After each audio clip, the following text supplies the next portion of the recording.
दवे जी, आपने अपना बात की शुरुआत में किया कि बालाकोट मैंने किया। जी नहीं, बालाकोट मैंने नहीं किया है, देश के जवानों ने किया है।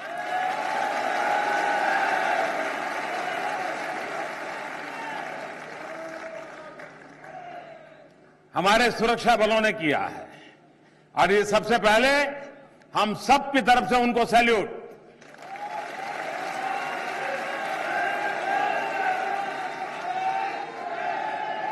जहां तक निर्णय का सवाल है, देखिए इस देश में आपने ढेर सारे प्रधानमंत्री या देखे हैं या उनके विषय में सुना है,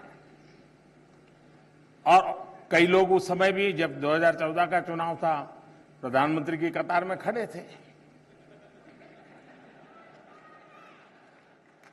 आज लाइन थोड़ी लंबी हो गई है।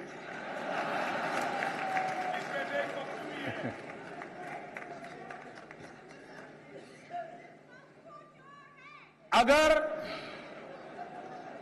मोदी अपने राजनीतिक भविष्य का सोचता, ऐसा होता तो ऐसा होता, ऐसा होता तो ऐसा होता, तो वो मोदी नहीं होता।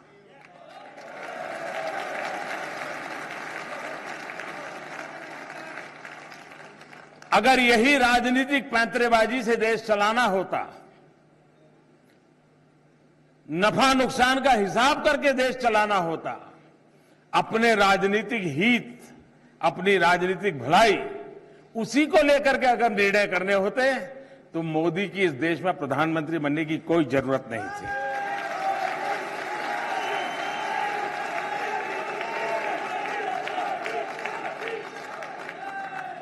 बहुत सारे लोग हैं, 70 साल तक चलाया है, मेरे जैसे व्यक्ति की क्या जरूरत है। और इसलिए मेरे लिए देश सबसे ऊपर होता है। 125 करोड़ देशवासी मेरे लिए सबसे ऊपर होते हैं। और मेरा है क्या?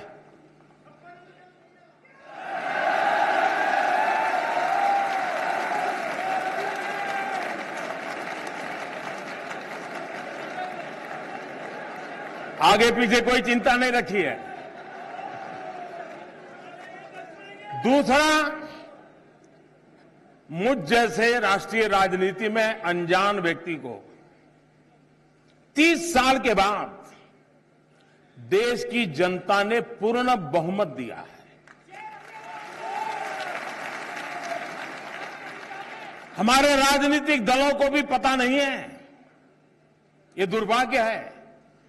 पूर्ण बहुमत वाली सरकार ये अपने आप में देश के लिए बहुत महत्वपूर्ण होती है, बहुत बड़ी ताकत होती है। आज दुनिया में भी हिंदुस्तान की बात सुनाई देती है, उसका कारण मोदी है। उससे ज्यादा ये पूर्ण बहुमत की सरकार है। दुनिया का कोई नेता जब मुझसे हाथ मिलाता है या गले लगता है, गले पड़ता नहीं है,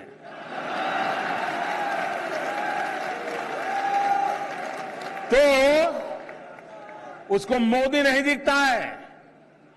पूर्ण बहुमत वाली सरकार, उसके माध्यम से 125 करोड़ हिंदुस्तानी दिखते हैं और तब जाकर के बराबरी की बात होती है।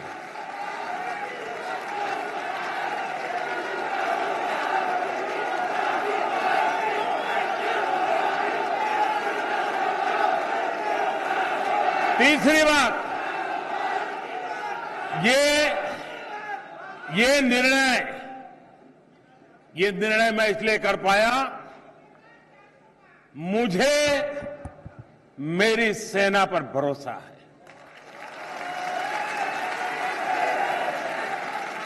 उन्हें छूट दे पाया, इसका कारण यह कि मुझे उनकी डिसिप्लिन में भरोसा है कि वो कभी वैसा काम कभी नहीं करेंगे जिसके कारण मेरे देश को नीचा देखने की नौबत आए। इसलिए उनके सामर्थ्य पर भरोसा और उनके डिसिप्लिन पर विश्वास, इसके कारण उनके हाथ में इतना बड़ा निर्णय देने की मुझ में ताकत थी।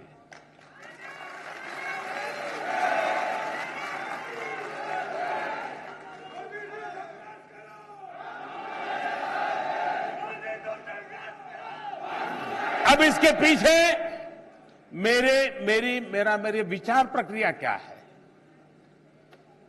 हो सकता है शायद दवे यही जानना चाहते हो। देखिए, ये आतंकवाद से हम 40 साल से पीड़ित हैं।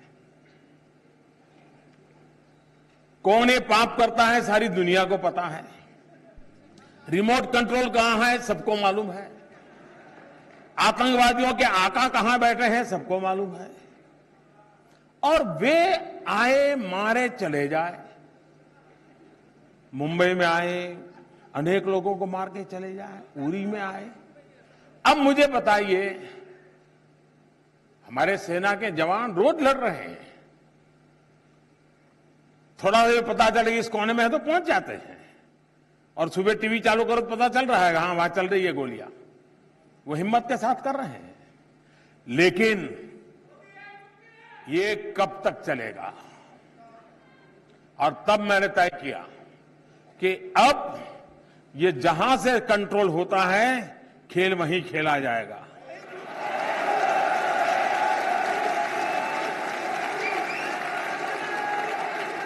अब मैदान उन्हीं का होगा।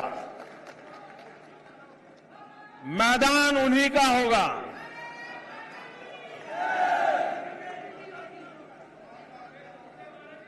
और आतंकवाद, और मुझे सबसे बड़ी बात, कभी कभी ये हमारे देश के भी कुछ बड़े बुद्धिमान लोग जो चर्चा करते हैं, मुझे बड़ी शर्मिंदगी होती है कि उनको हो क्या गया है।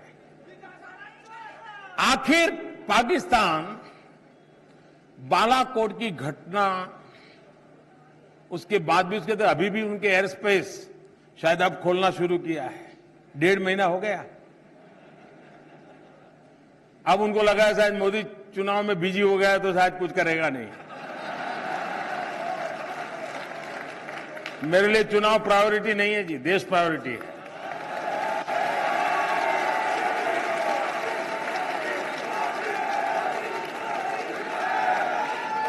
देखिए, पाकिस्तान की बड़ी मुसीबत है। पाकिस्तान की बड़ी मुसीबत है कि अगर वो कहे हां बालाकोट में कुछ हुआ था, तो इसका मतलब स्वीकार करना पड़ेगा उनको कि हां टेररिस्टों का कैंप चलता था। आज तक वो दुनिया को कहते आए हैं कि हमारे यहां कुछ नहीं है, हमने ऐसी जगह पे वार कर दिया कि अब उनको उसको छुपा रहना ही बनता नहीं है। आपने देखा हो 1.5 महीना हो गया किसी को जाने नहीं देते, और हमें कुछ लोग बताते हैं कि फिर से उस सारे इलाके को रिकंस्ट्रक्शन किया जा रहा है और उसको एक ऐसा रूप दिया जा रहा है, वहां बच्चों का स्कूल चल रहा है, ताकि दुनिया को ले जाकर के दिखाया जाए कि वहां कभी टेररिस्ट कैंप था ही नहीं। लेकिन अब वो ऐसी जगह पे वार हुआ है, इसके कारण ये सिद्ध हो चुका है कि पाकिस्तान में टेररिस्ट कैंप चलते थे। और इसी ने पाकिस्तान को सबसे ज्यादा परेशानी, कितने लोग मरे उससे नहीं है, वो तो प्रॉब्लम वो सॉल्व कर देते हैं। उनके परेशानी इस बात की है कि इससे थप्पा पक्का लग रहा है कि टेररिस्टों का कैंप यहां चलता था। और दुर्भाग्य है कि हमारे देश के मोदी को गाली देने में जो उत्साही लोग हैं, वो वहां पाकिस्तान की अपने बयानों से मदद कर रहे हैं।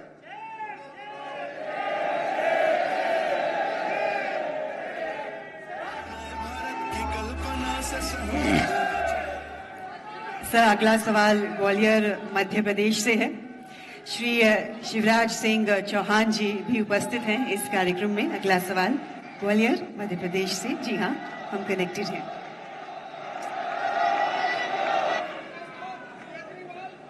ग्वालियर नमस्कार, शुरू कीजिए। हाँ, ग्वालियर।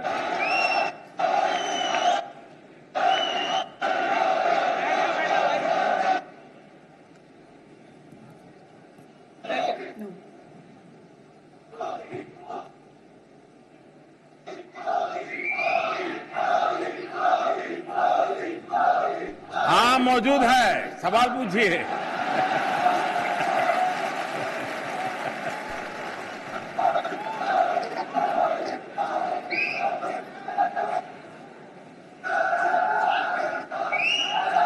बोलो भारत माता की, भारत माता की। सभी लोग अपना अपना स्थान ग्रहण कर लें, सभी लोग अपना स्थान ग्रहण कर लें। हाँ, सवाल पूछिए, देश पूरा इंतजार कर रहा है ग्वालियर को सुनने के लिए। सभी अपना स्थान ग्रहण कर लें।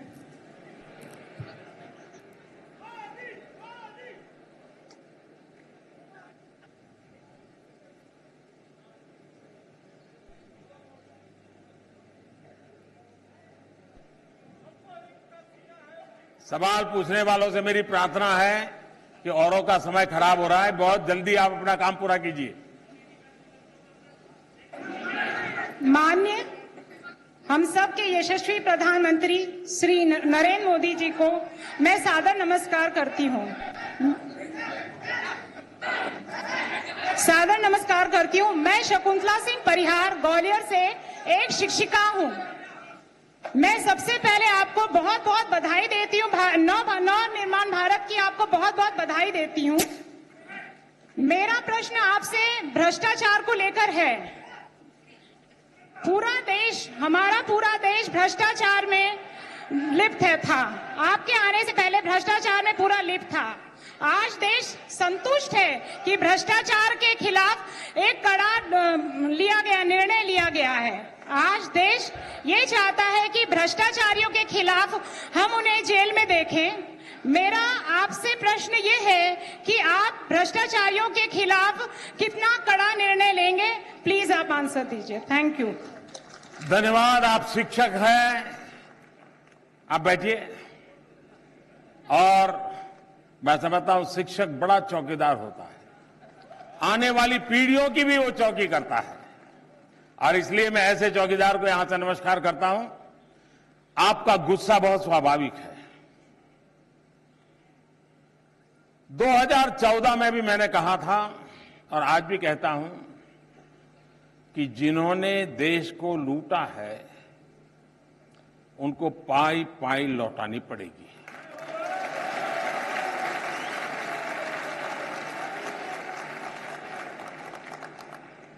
अब आपने देखा होगा 2014 से सारी चीजें इकट्ठा करना, सबको समेटना, अफसर भी वही थे जो कभी न कभी उनके साथ काम किया था।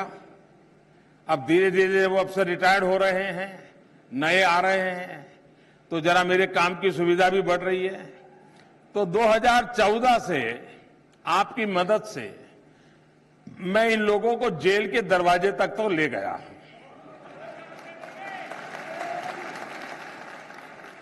कोई जमानत पर है, कोई अभी डेट ले रहा है, लोग चक्कर काट रहे हैं, लेकिन 2014 से मेहनत करते करते पुराने अफसर गए, धीरे धीरे जगह खाली हो गए, नए आए, तो अब कागज भी हाथ लगने लगे हैं, बराबर मामला सीधी दिशा में जा रहा है। 2014 से अब तक मैं जेल के दरवाजे तक ले गया हूं। 2019 के बाद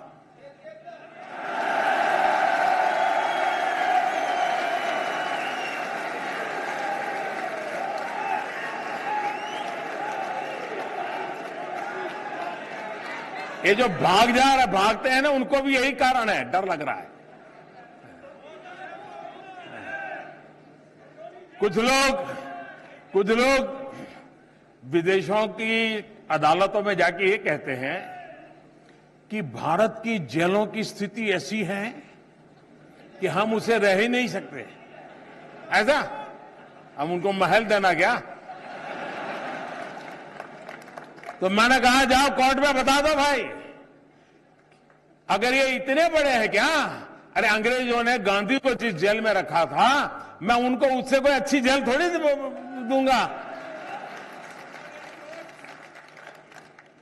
देखिए, पैसे लौटाने पड़ रहे हैं, जो पैसे गए कानून बनाए हमने, 9,000 करोड़ रुपया का घपला किया, 14,000 करोड़ तो सरकार के कब्जे में है। ऑक्शन होता चला जा रहा है। ये सबका दुनिया के किसी भी कोने में उनकी प्रॉपर्टी होगी, ये जब्त होके रहेगी।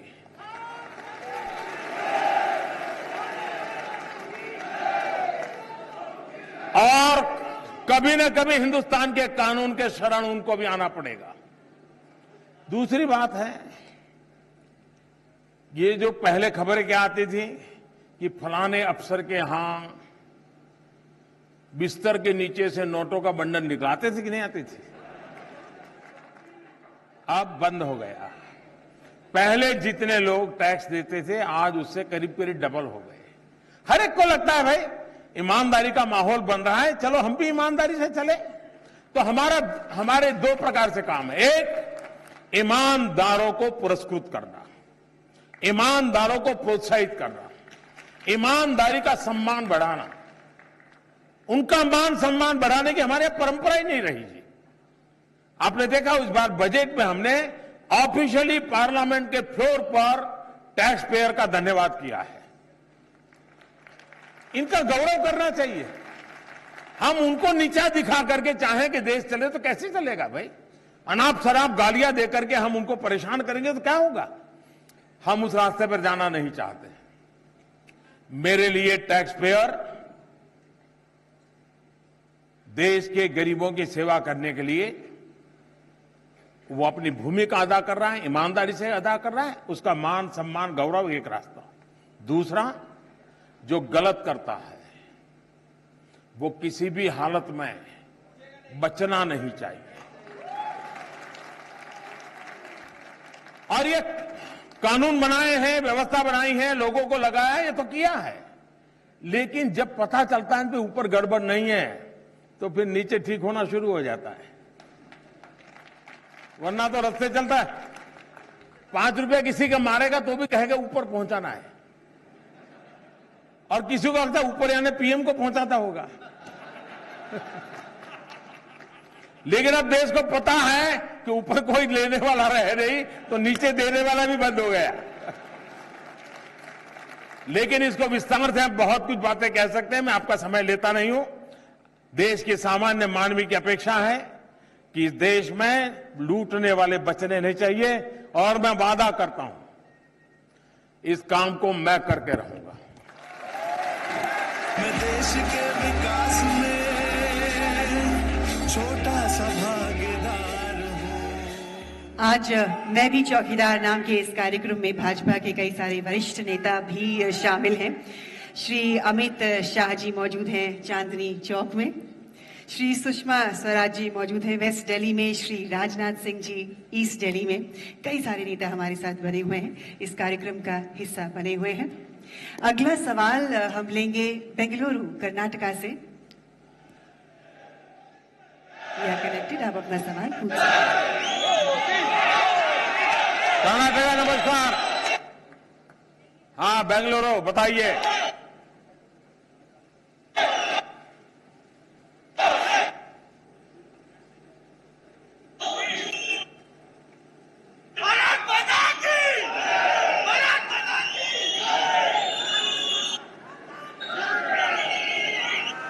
आप सवाल पूछिए, वो अपने आप नारा बंद करेंगे। आदरणीय प्रधानमंत्री जी नमस्कार। वर्षों से हम सुनते रहे कि भारत एक विकासशील देश है, और मेरा प्रश्न है कि आपका नाम तो बता दीजिए। विकसित देशों में गिने जाएंगे। आपका नाम क्या है? और मेरा नाम राकेश प्रसाद है। क्या करते हैं? बेंगलुरु से आईटी प्रोफेशनल हूं सर। Thank you. बताइए, मैंने पूरा सवाल पूछा, समझा नहीं। सर, मेरा प्रश्न है कि वर्षों से हम सुनते आ रहे हैं कि भारत एक विकासशील देश है। ऐसा समय कब आएगा कि हम भी विकसित देशों में गिने जाएंगे? धन्यवाद। सबसे पहले तो मैं आपको इस सवाल के लिए बधाई देता हूं।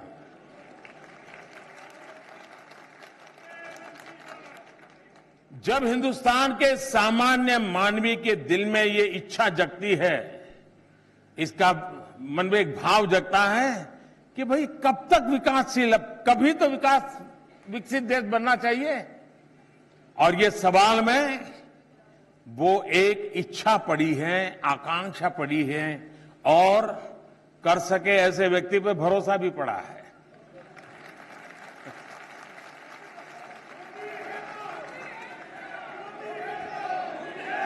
ये बात सही है कि बहुत देर हो चुकी है। देश आजाद होने के बाद हमने इसी मिजाज से भारत में जो आजादी का, देशभक्ति का जो माहौल था, उसको अगर इसी दिशा में चैनलाइज कर दिया होता, सही नेतृत्व दिया होता, तो हमारे पीछे कई देश हैं जो स्वतंत्र हुए, छोटे देश थे, वे भी आज समृद्ध देशों की गिनती में आ गए हैं। भारत के पास समृद्ध राष्ट्र बनने के लिए सब कुछ है, कोई कमी नहीं है। इच्छा शक्ति और 125 करोड़ देशवासियों का सपना बनना चाहिए कि हां, अब हमें पिछड़े रहना नहीं है, हमें बैकवर्ड की गिनती में आना नहीं है। पिछले 5 साल के शासनकाल में आपने देखा होगा कि आज दुनिया में जो भी निर्णय हो रहे हैं, उन निर्णयों में हमारी आवाज सुनाई दे रही है।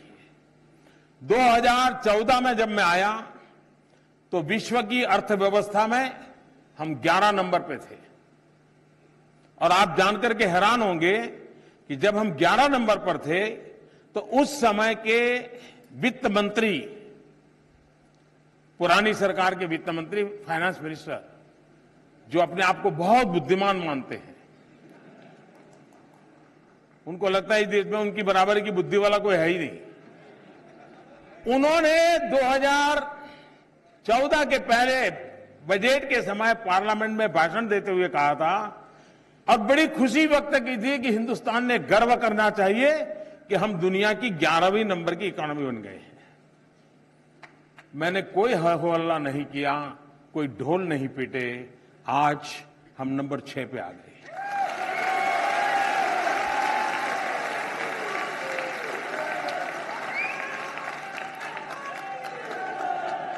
हम $5 ट्रिलियन इकोनॉमी के क्लब में दरवाजे पर दस्तक दे रहे हैं, हम बहुत जल्द पहुंच जाएंगे।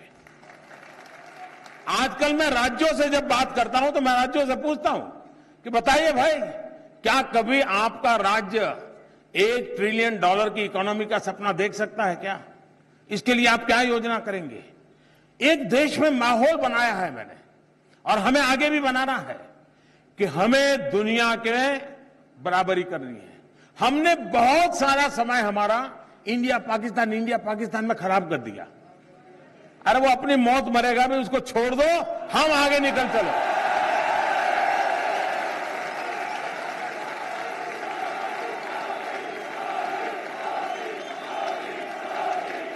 हम